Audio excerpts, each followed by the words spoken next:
Abba, Father, in the name of Jesus, with reverence, we come before you, guided by the words of Malachi, chapter 3, verse 6.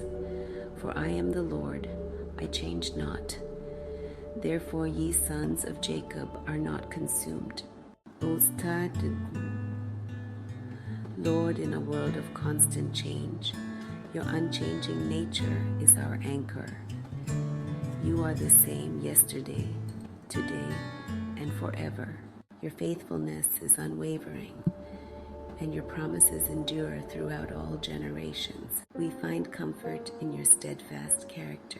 As sons and daughters of Jacob, we are not consumed because of your enduring grace. Your constancy is our refuge and strength, and we place our trust in your unchanging nature.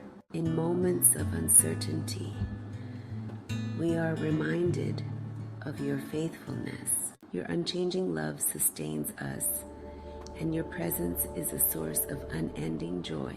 May our lives be a reflection of your eternal truths, bringing glory to your name. Thank you, Lord, for being the rock on which we stand. In the name of Jesus, our unchanging Savior, we pray.